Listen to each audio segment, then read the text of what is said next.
2016년도 복음에 참여하자라고 하는 제목을 가지고 저희들이 오늘 말씀을 듣겠는데요. 올해 표이기도 합니다. 우리가 이런 표를 붙여놨는데요. 우리가 함께 복음에 참여하는 해가 되자라는 그런 중심적인 말씀을 가지고, 특별히 이 말씀은 오늘 고린도전서 9장 23절로 27절에 있는 말씀, 특별히 9장 23절에 있는 말씀을 근거하였습니다. 그래서 오늘 우리가 올해에 이 말씀에 근거하여서 복음에 우리 모두가 다 참여하는 그런 시간이 되기를 소원하면서 하나님의 은혜 함께 나누고자 합니다. 요즘에 우리 고국에서는 역사 교과서 논쟁이 있더라고요. 그래서 6.25를 놓고 이것이 북침이냐 남침이냐를 물어보면은 요즘 대부분 학생들은 70 내지 80%가 북침이라고 그렇게 말을 한다고 합니다. 왜냐하면 그 이유는 다른 데 있는 거 아닙니다. 워낙 컴퓨터나 스마트폰에서 약자를 많이 쓰기 때문에 그래요. 그러니까 북쪽에서 침범한 건 알고 있는데 그걸 약자로 하니까 북침, 두 자로. 그래서 북침이라고 한다는 겁니다. 그러니까 요 댓글이 달렸어요. 그 밑에 이런 댓글이 달렸더라고요. 헷갈리면 똥침을 생각하라. 어디를 치는가에 따라서 이름이 붙여진다. 그러니까 북쪽이 남쪽을 쳤으니까 남침이다. 그렇게 기억하라 하면서 그런 얘기도 있더라고요. 자, 새해 초부터 제가 지저분한 이야기를 해서 죄송한데, 이 이야기가 주는 그 핵심 내용은 이제 헷갈림이죠. 헷갈림. 우리가 이 땅을 살아가면서 하나님의 말씀이 없으면 항상 헷갈리게 되어 있습니다.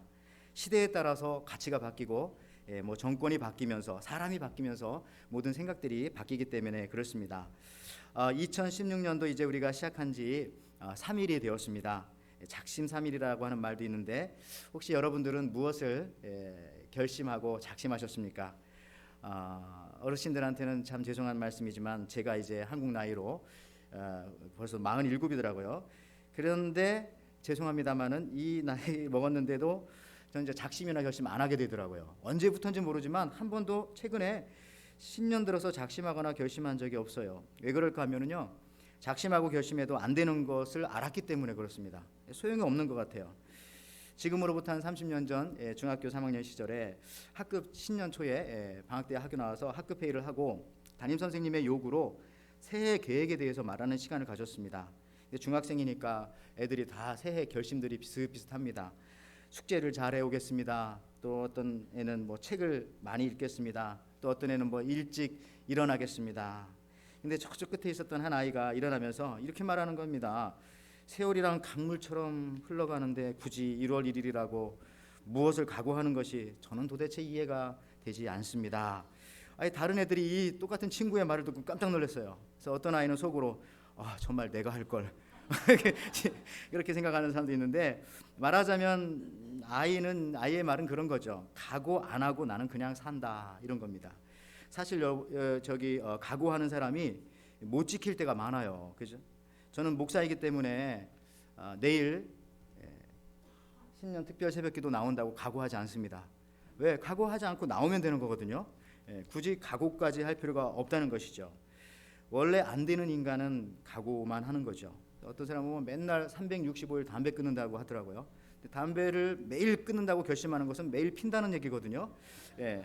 여러분, 하나님을 믿는 자는 각오하지 않고 오히려 동행한다는 것입니다. 베드로를 보세요. 베드로는 주님 앞에서 각오했어요. 근데 그 결심이, 그 각오가 무너지면서 예수님을 3번 부인하게 됩니다. 마태복음 26장 33절에 베드로가 대답하여 이르되 모두 주를 버릴지라도 나는 결코 버리지 않겠나이다. 근데 배신했지 않습니까? 3번이나. 근데 마리아와 같은 여인들은요, 각오하지 않고 예수님을 그냥 따라갔어요. 그리고 동행했습니다. 누가복음 23장 49절 말씀에 보면 예수님께서 십자가를 지신 바로 그 모습에 관한 말씀입니다.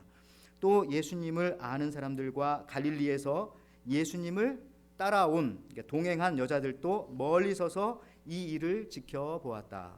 예수님 십자가 앞에까지 간 겁니다. 또 마가복음 15장 40절에서 41절 말씀에도요, 그리고 여자들도 멀리서 바라보고 있었다. 그들 가운데는 막달라 마리아, 작은 야고보와 요새의 어머니 마리아, 그리고 살로메가 있었다. 그들은 예수님이 갈릴리에 계실 때 따라다니며 섬기던 여자들이었다. 그 밖에도 예수님을 따라 예루살렘에 함께 올라온 여자들도 많이 있었다. 새번역 성경입니다. 여러분, 예수님을 따라 다니며 섬기던 여자들, 또 예수님을 따라 예루살렘에 함께 올라왔던 그 여자들이 끝까지 예수님을 배신하지 않고 옆에 있었다는 거죠. 결심하고 내 스스로 뭐 각오를 한다고 해서 그것이 지켜지지 않는 겁니다. 그냥 주님과 매일매일 동행하면 되는 거라는 말씀이죠. 그런데 그러면 오늘날 왜 이렇게 많은 사람들이 주님과 동행하지 못할까? 참 그걸 동행해야 된다는 건 아는데 주님과 함께하는 것을 왜 신앙인들마저도 때로는 꺼리고 또 머뭇머뭇하는 이유가 무엇일까? 이런 생각을 해봤습니다. 성경에 나오는 많은 질병 중에 제일 무서운 병이 바로 이 문둥병입니다. 레퍼시라고 하고 레시피가 아닙니다 하는데 이 문둥병이란 아주 무감각한 병이죠. 오늘 우리 시대 기독교인들이 당면한 문제 중에 가장 큰 것이 무감각이라는 거죠. 제 송구 영신 예배 때도 말씀드렸지만은 무감각, 무기대. 그러니까 우리 예배 드리러 나오면서도 오늘 하나님이 나에게 어떤 만남을 주실까, 또 어떤 말씀을 주실까 이런 기대하고 나오셨어요? 요게 있어야 되거든요. 그것이 있어야 받아갈 수가 있는 건데요. 그것이 사라졌다는 거죠. 사람에게요. 내가 이제 이렇게 사람들을 우리가 서로 대하면서도요. 사람에게 기대가 사라지면 그 사람이 사람으로 보이지가 않는 겁니다. 여러분, 그래서 저는 이런 말씀 드리고 싶어요. 시편을 여러분 많이 읽으십시오. 시편을.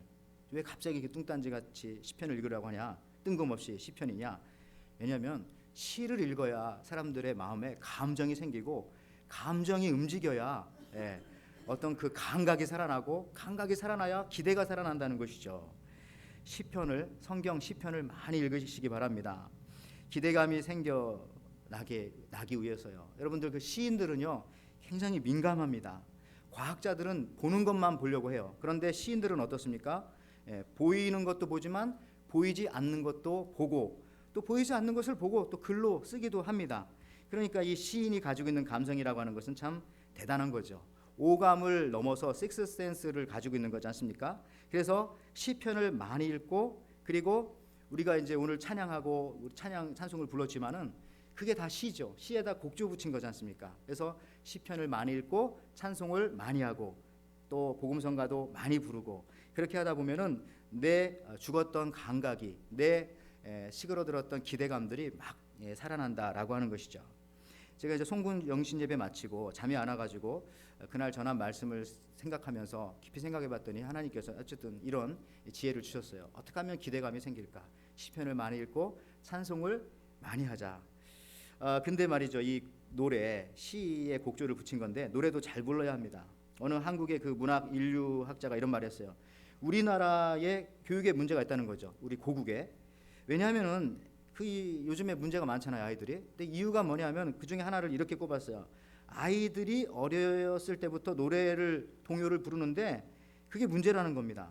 처음 가르쳐주는 동요의 내용이 다 짐승들만 나온다는 거예요. 그러니까 유태인들은 항상 하나님에 관한 내용이 처음 가르쳐줄 때 나오거든요. 말씀을 보고 하나님을 보고. 그런데 우리들은 그렇잖아요. 애들한테 가르쳐줄 때도 제일 먼저 뭘 가르쳐줍니까? 송아지, 뭐 얼룩송아지, 엄마소도 얼룩소. 뭐 사람에 대한 걸 가르치고 하나님에 대해서 가르쳐줘야 되는데 맨날 뭐 소 얘기하고 조금 더 나가면 뭐 곰 3마리가 한 집에 있어 다 우리 그 경험이잖아요. 아빠곰, 엄마곰, 애기곰. 기분 나빠요. 아빠들은요. 또 엄마들은 날씬하고 예쁘고 애기들은 귀여운데 아빠곰은 늘 뚱뚱하다고 하고 하니까 기분이 나쁘죠. 여러분 미국 사람들이 한국 남자들 다 뚱뚱한 줄 안다고 하더라고요. 왜 그래요? 싸이가 유명한데 싸이가 뚱뚱하죠. 또 LA 다저스의 그 류현진도 뚱뚱하죠. 또 우리 북한의 김정은도 뚱뚱하잖아요. 그래서 한국 남자들은 다 뚱뚱하구나 이런 생각하는데 어쨌든 이런 노래 같은 것도 참 중요한데 근데 서양은 좀 그렇지 않잖아요. 이 기독교 국가들은 뭐 예를 들어서 뭐 반짝반짝 작은 별 이런 거 할 때도 그죠? 트윙클 트윙클 리틀 스타 아름답게 비치네. 뭐 이렇게 하다못해 이렇게 자연이라도 좀 노래하고 멀리 있는 걸 얘기 아름답다고 해야 되는데 그렇다는 것이죠. 또 그 이어령 교수 그런 말 했지 않습니까? 한국은 뭐 노래를 불러도 동요를 불러도 아이들한테 토끼야 겨울이 되면 무얼 먹고 사느냐. 우리 어렸을 때 그거 불렀잖아요. 아니 우리도 먹고 살기 힘든데 지금 토끼 먹을 것까지 걱정하게 애들한테 만드는 거잖아요. 무얼 먹고 사느냐. 이러면 안 되겠다 하고 그렇게 말씀도 했어요. 그러면서 성경을 봐라. 시편을 보고 찬송을 하고 하나님이 다 챙겨주고 먹여주신다고 했는데 뭐 이런 노래를 또 무얼 먹고 사냐, 그것까지 걱정할 거 없잖아요. 새도 입히시고 꽃도 입히시고 하물며 너희일까 보냐 하시는 이 말씀을 들었다면 아마 이런 동요는 없었을 겁니다. 여러분, 감성이 풍부한 시인이 되어야 합니다. 유행가 많이 부르지 말고요, 찬송가나 복음성가 또 성경 시편을 자주 읽고, 그러면은 우리 마음속에 이 식었던 감각이, 죽었던 감각이 살아나면서 인생에 대한 그 기대감이 생겨요. 에베소서 4장 19절에 이런 말씀이 있습니다. 그들이 감각 없는 자가 되어 자신을 방탕에 방임하여 모든 더러운 것을 욕심으로 행하되. 감각이 없는 자가 되었다고 죄인을 그렇게 표현합니다. 로마서 1, 2장에도 많이 나오죠. 하나님께서 그냥 내어버려 주셨어요. 감각 없는 자를 그냥 내어버려 주신 겁니다. 이게 참 무서운 얘기죠. 감각이 없는 것. 우리의 그 민족 시인이요 크리스천이었던 그 윤동주 시인, 여러분 우리가 얼마나 사랑하고 좋아합니까? 이분 기독교인이었는데 시편을 이분도 많이 좋아한 것 같다는 느낌이 듭니다. 근데 이분의 그 시집 중에 그 서시가 있잖아요. 시집의 맨 앞에 쓰는 거를, 거기에 우리가 아는 이 서시, 죽는 날까지 하늘을 우러러 한 점 부끄러 먹기를 잎새에 이는 바람에도 나는 괴로워했다. 별을 노래하는 마음으로 모든 죽어가는 것들을 사랑해야지. 그리고 나한테 주어진 길을 걸어가야겠다. 오늘 밤에도 별이 바람에 스치운다. 이렇게 말했어요. 이 말 중에 저는 이 시 중에 이 말이 마음에 와닿더라고요. 잎새에 이는 바람에도, 잎새에 이는 바람, 이 참 특이하지 않습니까? 잎새에 부는 바람이 아니고, 잎새를 떨게 하는 바람이 아니고, 잎새에 이는 바람. 잎이 흔들려서 바람이 생긴 건가 할 정도로 아주 미세한 그걸 잡아낸 거잖아요. 잎새에 이는 바람. 쉽게 말하면, 우리 목회적으로 말하면 양 100마리가 있는데 한 마리가 안 보이면 그거를 잡아내는 그 감각이라는 거 있잖아요. 내 사랑하는 사람이 안 보이면은, 이런 것들, 그게 다 어디서 나오냐? 이 기대감과 감성과 사랑, 보이지 않는 고귀한 것들이 너무나 더 귀중하고 소중하다라고 하는 것을 알게 되어질 때 그렇게 되는 거죠. 예수님이 근데 이런 말씀을 사실 많이 하셨습니다.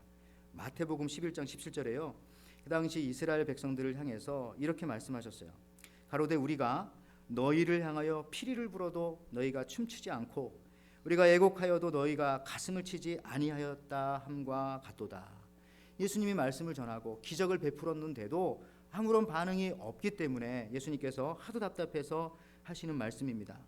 저주받은 시대의 모습이죠.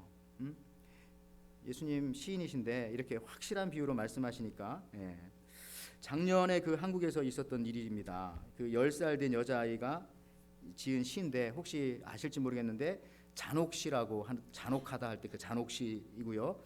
제목은 학원 가기 싫은 날이라고 하는 그런 시입니다. 작년 5월 4일에 이게 책으로 나오고 뭐 인터넷에 떠들어서 한국에 좀 시끄럽게 만들었던 건데, 혹시 여러분 중에 만약에 임산부나 심장이 약하신 분이 있으면 귀를 막고 들으세요. 10살짜리 초등학생이 쓴 학원 가기 싫은 날. 학원에 가고 싶지 않을 때 이렇게 엄마를 씹어먹어, 삶아먹고 구워먹어, 눈가를 파먹어, 이빨을 다 뽑아버려, 머리채를 쥐어뜯어 살코기로 만들어 떠먹어, 눈물을 흘리며 핫아먹어, 심장은 맨 마지막에 먹어, 가장 고통스럽게. 근데 이런 게 이제 인터넷에 떴을 정도가 아니라 시로 나왔어요. 시집으로 나왔는데, 솔로 강아지라고 하는 그런 시집에 나왔는데, 이제 아마 지난달에 이제 아마 다시 회수한 것 같은데요. 이것이 바로 마음이 감각에 무디다 못해서 너무너무 마음이 딱딱해지니까 그게 망치처럼 돼가지고 흉기가 되어져 버린 그런 모습이에요. 물론 이 학생을 옹호하는 뭐 진중권 같은 그런 평론가도 있더라고요. 근데 이 아이의 엄마도 또 시인이래요. 근데 이 엄마가 또 이렇게 인터뷰를 했네요. 해당 시를 보고 처음엔 화가 났지만 곧 아이의 마음을 이해했다. 현재 딸에 대한 악플이나 시에 대한 비난 때문에 속상하다. 또 딸이 국내에 많지 않은 기괴한 느낌의 시를 쓴 것이 무척 자랑스럽다. 또 엄마는 또 이렇게까지 얘기를 했어요. 이게 이제 요즘 시대의 모습입니다. 또 이 아이는 또 이렇게 인터뷰했네요. 아이들이 어른들보다 더 무서운 생각을 하면 안 되는 건 아니지 않느냐. 부정에 부정을 부정해 하니까 헷갈리네. 이렇게 인터뷰했다고요. 여러분들, 저는 오늘 이 생명의 복음을, 또 이 사랑의 복음을 그리스도의 복음을 먼저 체험한 우리가 이 땅에 살아가면서 아니 세상이 이렇게 돌아가고 있고 또 우리 자녀들이 또 우리들의 손자 손녀들이 앞으로 어떤 환경에서 살 것인가라고 생각해 보면 참 우리가 이게 태만하게 이렇게 있어서는 안 되겠다. 세상을 바꿔야 되지 않겠어요? 세상을 어디서부터 바꿉니까? 기도로 먼저 바꿔야죠. 가만히 있으면 안 되죠. 기도하고 나가서 또 올바르게 살고 또 이런 모습들이요. 시작해야 되지 않겠어요? 그런 생각을 하게 되었습니다. 그냥 나는 오늘 하루 먹고 살고 그걸로 만족하면 되지 이게 아니라 나의 후손들이 나의 사랑하는 자녀들이 앞으로 그 손자 손녀들이 살아갈 세상이 어떤 세상일까라고 생각한다면 특별히 그들이 크리스찬의 삶으로 살아간다면 내가 이렇게 가만히 뜨뜻한 방에 있으면 안 되겠다 하는 생각이 들더라고요. 오늘날 기독교인들이 사실 너무 머뭇머뭇 거리는 거 아닙니까? 그리고 너무 약합니다. 그 이유가 뭘까? 우리가 그 복음을 사실 직접 체험해 보지 않은 분들이 많이 있기 때문에 그렇습니다. 그러니까 말로만 그것을 들었기 때문에 그것을 전달하기가 어려운 것이죠. 그러니까 복음을 직접 체험했다면은 그 복음의 특성상 가만히 있을 수가 없어요. 이게 굉장히 뜨거운 컵이라면 뜨겁잖아요. 만지면 뜨거 해야 되는데 색깔만 빨간색이고 불 이렇게 이렇게 있지 안 뜨겁다면 이게 뜨거운 게 아니잖아요. 그런 것처럼 복음이라고 하는 것의 특징은 일단 그것이 내가 체험하면은 그냥 가만히 있을 수가 없는 거죠. 그걸 전할 수밖에 없고 그 복음 때문에 내 삶이 변할 수밖에 없는 것이 복음의 가장 강력한 특징인데 여러분들 그래요. 우리가 정말 이 복음에 참여해야 하겠다. 2016년에 우리 표가 그런 겁니다. 복음에 애가 아니라 참여입니다. 원래 글씨체가 적어요. 틀리지 않았습니다. 복음에 참여해야 되겠다. 이걸 우리가 1년 내내 이제 실천을 하는 겁니다. 그 중국 그 사천 짜장 만드는 사천 성에 가면은 두씨 대감이 계셨다고 합니다. 두씨, 두 대감이 두 명이 아니라 성이 두씨입니다. 이분이 아주 서화를 매우 좋아했는데 몇백 폭의 서화를 소장하고 있었어요. 특별히 그 당시 유명했던 화가인 대숭이라고 하는 사람이 그린 소 그림을 너무 좋아해가지고 그거를 비단에서 싸서 늘 몸에 지니고 다녔어요. 어느 날인가 그걸 비단에서 꺼내서 탁 햇볕에 펼쳐서 보고 있는데 그 옆에 목동이 하나 지나가다가 그 그림을 보고 막 손뼉을 치면서 깔깔깔깔 웃는 거예요. 왜 그러냐 물어봤더니 대감 이거는 엉터리 그림입니다. 왜? 소가 싸울 때는 두 뿔로 힘을 겨루고 서로 들이받고 할 때 꼬리는 반드시 뒷다리 사이에 집어넣는다는 겁니다. 근데 그 그림 속에 보니까 서로 뿔로 싸우고 있는데 꼬리는 하늘을 향해서 막 흔들고 있다는 거죠. 이거는 소가 아니라는 거예요. 잘못된 가짜 그림이라는 거 그렇게 말했습니다. 그러자 두 대감이 그 그림을 그 자리에서 찢어버렸다는 얘기죠. 여러분 우리도 신앙생활에 이렇게 찢어버려야 할 것들이 많아요. 진짜가 아닌데 진짜라고 우리가 착각하면서 살아가는 모습이 있을 수 있다는 거죠. 어떤 것을 직접 경험해 보지 않았을 때 나타나는 이런 우스운 행동들이죠. 우리가 그 신영복 교수라고 성공회대학의 그 20년 정치 범으로 이제 있다가 이제 지금 교수님 하시는데 이분이 감옥에서 목수를 만났대요. 진짜 목수를. 근데 무슨 얘기하냐면 우리는 그 집 그림을 그릴 때 어떻게 그립니까? 먼저 지붕을 그리죠. 위에. 그다음에 기둥을 세우죠. 그리고 맨 밑에 땅을 딱 하죠. 그렇잖아요. 근데 이 감옥에서 만난 이 실제 목수 생활을 했던 이분은 어떻게 그리는가 하면 그림을 먼저 땅부터 그리고 기둥을 세우고 그다음에 이렇게 지붕을 세웠다. 이걸 보면서 그가 깨달은 것이 경험해 본 사람과 그렇지 않은 사람과는 분명 다르구나. 겉으로 보면 다 똑같지만은 분명히 진짜와 가짜가 있구나. 이걸 깨달았다는 거죠. 여러분, 우리가 한번 진짜 복음을 맛본 사람은 그 복음에 참여하지 않고는 가만히 있을 수가 없다는 것이죠. 오늘 성경 본문이 바로 이 고린도 교회를 향해서 복음에 참여하라 이렇게 말씀을 하십니다. 우리에게 가장 비극적인 것은 여러분 이거 생각해 보세요. 신앙생활을 배우기도 전에 많은 경우 우리는 교회 생활을 먼저 배우는 경우가 있다는 거죠. 신앙을 먼저 배우고 예수님을 체험하기도 전에 교회에 와서 교회의 단체 생활을 먼저 배워버린다는 거죠. 여기서 어떻게 처신하면 되고 어떻게 움직이면 내가 여기 있겠다. 그게 중요한 게 아니잖아요. 먼저 신앙을 배우고 그 다음에 교회 생활을 배워야 하는데 날 사랑하신 복음을 먼저 체험해야 하는데 말이죠. 오늘 고린도 교회가 그런 모습이었다는 거죠. 능력이 많고 지혜가 많고 또 큰 고린도라고 하는 도시 생활을 많이 한 분들이셨기 때문에 그런 분들이 모여 있었던 교회이기 때문에 참 능력이 많았지만 그러나 그 교회가 어느 교회보다 분열이 많았고 문제가 많았던 교회라고 하는 것은, 그리고 사도 바울의 늘 관심 대상 1호였다라고 하는 것은 이 고린도 교회가 복음에 참여하지 못한 사람들이 많았다는 것이죠. 그래서 처방전을 내놓기를, 이 교회가 이러면 안 되는데 복음에 참여하자, 우리가 복음에 참여하자, 그렇게 얘기하고 있는 거죠. 고린도 교회가 아무리 말로만 믿음, 소망, 사랑 얘기할지라도 그렇게 외치지 말고 직접 복음에 참여하자, 복음을 들고 나가고 복음을 경험하고 이 복음 말씀대로 한번 살아보고 그걸 간증하고 말이죠. 여러분, 우리는 구경꾼이 되어서는 안 됩니다. 우리 축구 경기에서도 보면은 해설자와 감독을 비교해 보면은요, 해설자들은, 그 라디오나 TV 해설자들은 너무 잘 알아요, 그죠? 설명도 너무 잘하고 우리 팀의 강점을 알고 상대편의 허점을 알고 어떻게 하면 이길 것이다 다 얘기하죠. 그리고 들어보면 틀리지가 않아요. 기록을 가지고 다 요즘에 컴퓨터로 분석하면서 그 자리에서 얘기를 하기 때문에 너무너무 잘합니다. 그러나 그 해설자는 그 경기에 영향을 미칠 수가 없다는 겁니다. 이게 문제죠. 여러분, 그가 하는 말이 다 맞지만 경기에 어떤 영향력도 미칠 수 없다는 거 다 알고 있지만 경기에 참여하지 않기 때문에 그런 거죠. 우리도 마찬가지죠. 복음에 대해서 다 알고 있지만은 너무 오랜 세월 들어서 목사님보다도 더 잘 알고 있을지 모르겠지만은 참여하지 않았다면은 아무런 소용이 없다는 거죠. 오늘 고린도 교회 문제도 그렇습니다. 교회 안에 선수가 많은 것이 아니라 해설자들이 너무 많았다. 직접 경기에 참여하는 자는 적었다. 그래서 오늘 사도 바울은 너희도 복음의 경주에 참여하라. 경주자가 돼야지 왜 해설자가 되느냐.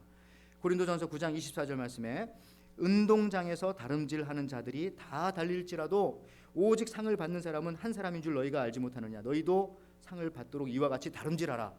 해설자가 달리지 않잖아요. 선수가 달리잖아요. 달려야죠. 경기에 참여해야죠. 복음에 참여해야 된다는 것입니다.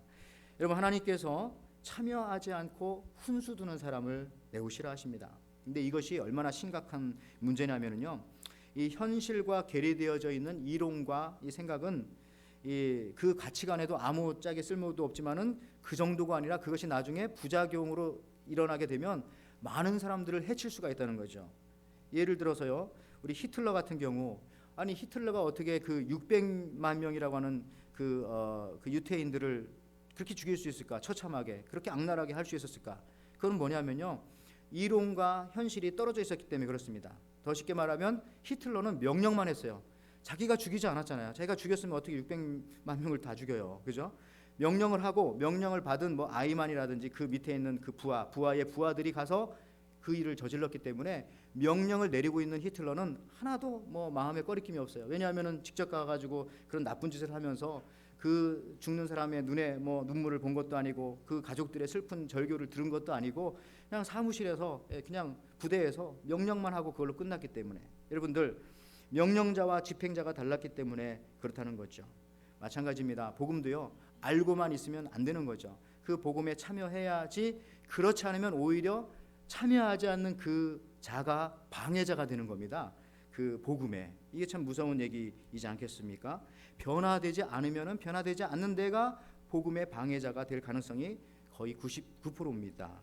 여러분, 마찬가지로요, 우리가 복음에 대해서도요, 많이 듣는 말씀, 많이 아는 내용 가지고는 절대로 우리가 사람을 살릴 수가 없습니다. 그 복음에 내가 참여해야 한다는 거죠. 내가 그 복음에 막 휘둘러져야 돼요. 막 그 복음 속에 들어가서 내가 그 비빔밥처럼 거기에 막 섞여서 그렇게 살아가야 되는 것입니다.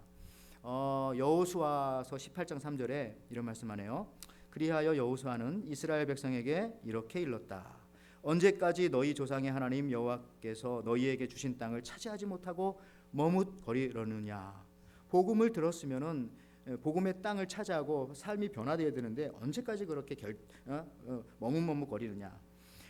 예수님께서 그 첫 기적을 일으키신 것이 물로 포도주를 만든 기적입니다. 요한복음 2장에 나오죠. 그 내용 여러분들 다 아실 줄 압니다.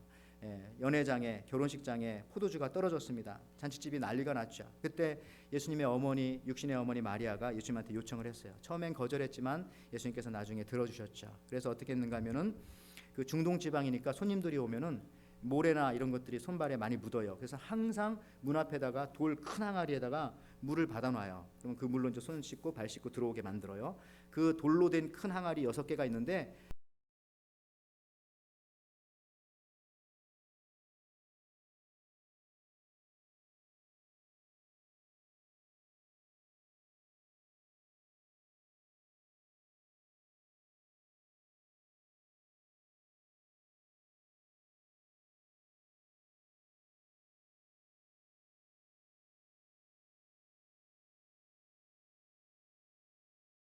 복음에 참여한 사람들, 복음을 움직인 사람들, 그 사람만 복음을 아는 거지 머리로 아는 것은 아는 것이 아니라는 거죠. 복음에 참여한 그 사람만이 그 복음을 아는 거죠. 음식도 맛을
이 세뮤얼 존슨이라고 하시는 분은요, 이분은 이제 기독교인인데도 불구하고 그 당시에 이렇게 말씀: 여성이 설교하는 것은 개가 뒷다리로 걷는 것과 같다. 잘 하지는 못하지만 한다는 것 자체가 매우 우스운 일이다. 이게 이제 불과 100년도 안 된 그 당시에. 그 다음에 오스카 브라우닝은 이런 얘기했어요. 이분이 이제 뭐 학자도 교수.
어떻게 퍼낼 수 있어요? 퍼낼 수 있다고 젓가락으로도. 어떻게요? 젓가락 놓고 막 돌리면 물이 나가요. 그런 것처럼 내가 복음을 뭐 많이 알고 적게 알고 아니라 복음만 알았으면 그 복음만 가지고 한번 막 살아보면은 놀라운 일들이 벌어진다는 겁니다. 이 시대 그리스도인들은요, 일단 말로 하면 이제 실패합니다. 이제 그리스도인들은요, 전도하고 또 내가 예수님을 보여주려면은, 나타내려면은 이제 보여줘야 하는 시대가 되어버렸어요. 느끼게 해야 한다는 거죠. 여러분, 말로 할 때는 질문과 반문이 있을 수 있어요. 그러나 직접 행동하면은 거기에 질문과 반문이 있을 수가 없습니다. 손봉호 교사 그런 말씀했네요. 과학자는 1 플러스 1은 2라고 가르친다. 그러나 믿는 자는 1 플러스 1은 3을 가리키며 믿게 하는데, 그것을 믿게 하려면 그것을 말하는 사람이 진짜면 믿는다. 이런 말이었어요. 좀 길지만 이해는 되시죠? 사람이 진짜면은 엉뚱한 얘기해도 다 믿게 되어 있다는 거죠. 내가 복음으로 내가 먼저 변화되면은 변화되어져 있는 내 모습을 보고 진짜 복음이네. 나도 그 복음 한번 받아보고 싶다. 이렇게 되어진다는 것입니다. 여러분, 말씀을 마칩니다. 2016년은 복음을 말로만 말하지 말고 복음에 참여합시다. 복음이 내 인생에 작용되어지게 합시다. 그냥 복음을 들고 나가 보십시오. 실제로 복음을 만져보고 느껴보고 전해보고 또 경험을 해보십시오. 전하다가 욕도 먹어보고 칭찬도 받아보고 여러 가지 경험을 좀 해보십시오. 그리고 복음을 여러분 먹어보십시오. 어떤 사람은 정말 흙도 먹어보더라고요. 하와이 와서 어떤 관광객은요, 보니까 돌을 입에다가 막 넣고 핥아보더라고요. 맛이 어떤가 보고 싶다 이거죠. 나도 아직 그렇게 안 해봤는데 얼마나 적극적입니까? 복음을 우리가 올 한 해 그와 같이 여러 현장에서 여러 방법으로 전하고 맛보고 복음과 함께 일어서 보기도 하고 복음과 함께 넘어져 보기도 하고 기도해 보기도 하고 울어 보기도 하고 웃어 보기도 하고 하는 그런 한 해가 되시기를 주님의 이름으로 축원을 드립니다.